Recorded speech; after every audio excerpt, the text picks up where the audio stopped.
सफला एकादशी व्रत कथा।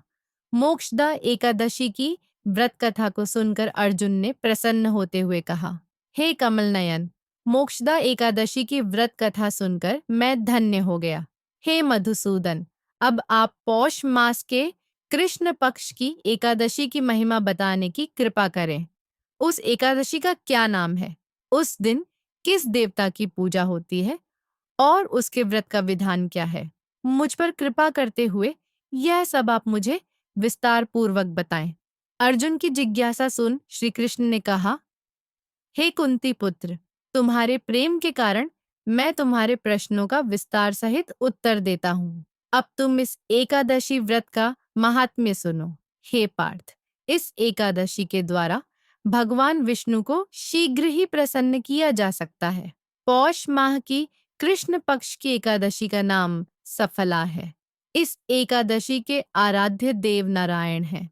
इस एकादशी के दिन श्रीमन नारायण जी की विधि के अनुसार श्रद्धापूर्वक पूजा करनी चाहिए। हे पांडुनंदन, इसे सत्य जानो कि जिस तरह नागों में शेषनाग, पक्षियों में गरुड़, ग्रहों में सूर्य चंद्र, यज्ञों में अश्वमेध और देवताओं में भगवान विष्णु श्रेष्ठ हैं, उसी प्रकार व्रतों में एकादशी व्रत श्रेष्ठ है। हे अर्जुन, एकादशी का व्रत करने वाले व्यक्ति भगवान श्री हरि को अति प्रिय हैं। इस एकादशी में नींबू, नारियल, नैवेद्य आदि अर्पण करके भगवान नारायण की पूजा करनी चाहिए। मनुष्य को 5 सहस्र वर्ष तपस्या करने से जिस पुण्य का फल प्राप्त होता है, वही पुण्य श्रद्धा पूर्वक रात्रि जागरण सहित सफला एकादशी का उपवास करने से मिलता है। हे कुंती पुत्र, अब तुम सफला एकादशी की कथा ध्यान पूर्वक सुनो। प्राचीन समय में चंपावती नगरी में महिष्मान नामक एक राजा राज्य करता था। उसके 4 पुत्र थे।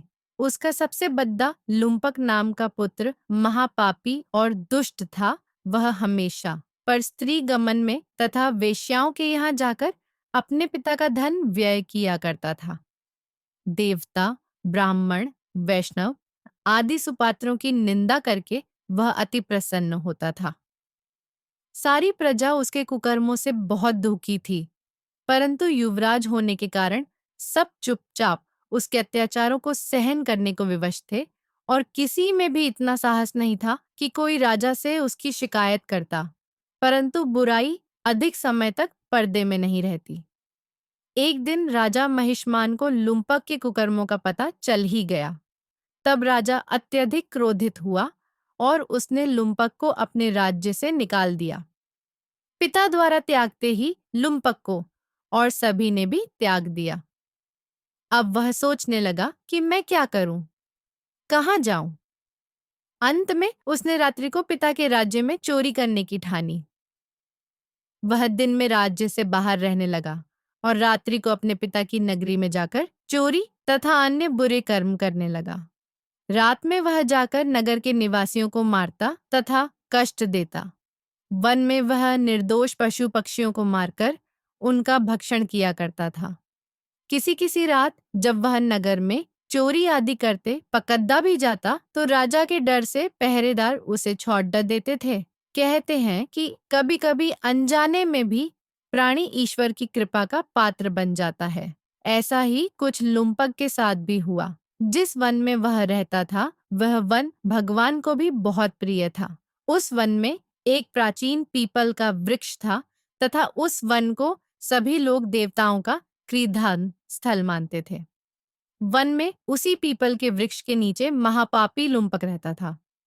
कुछ दिन बाद पौष मास के कृष्ण पक्ष की दशमी के दिन वस्त्रहीन होने के कारण लुम्पक तेज ठंड से मूर्छित हो गया। ठंड के कारण वह रात को सो न सका और उसके हाथ पैर अकद्द गए। वह रात बद्दी कठिनता से बीती, किंतु सूर्य के उदय होने पर भी उसकी मूर्छा नहीं टूटी। वह ज्यों का त्यों पद्धा रहा। सफला एकादशी की दोपहर तक वह पापी मूर्छित ही पड्डा रहा। जब सूर्य के तपने से उसे कुछ गर्मी मिली, तब दोपहर में कहीं उसे होश आया और वह अपने स्थान से उठकर किसी प्रकार चलते हुए वन में भोजन की खोज में फिरने लगा। उस दिन वह शिकार करने में असमर्थ था। इसलिए पृथ्वी पर गिरे हुए फलों को लेकर पीपल के वृक्ष के नीचे गया।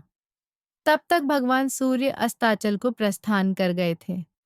भूखा होने के बाद भी वह उन फलों को न खा सका, क्योंकि कहाँ तो वह नित्य जीवों को मारकर उनका मांस खाता था और कहाँ फल।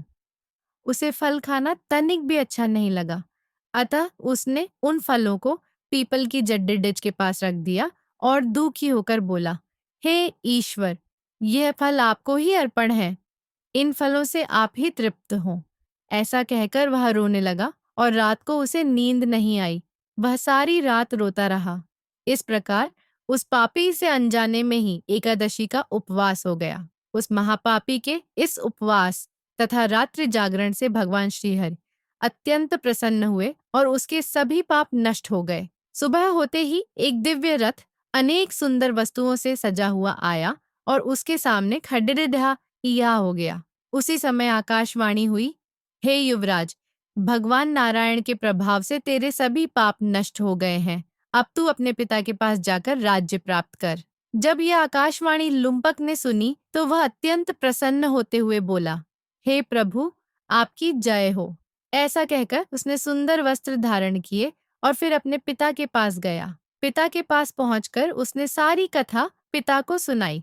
पुत्र के मुख से सारा वृत्तांत सुनने के बाद पिता ने अपना सारा राज्य तत्क्षण ही पुत्र को सौंप दिया और स्वयं वन में चला गया।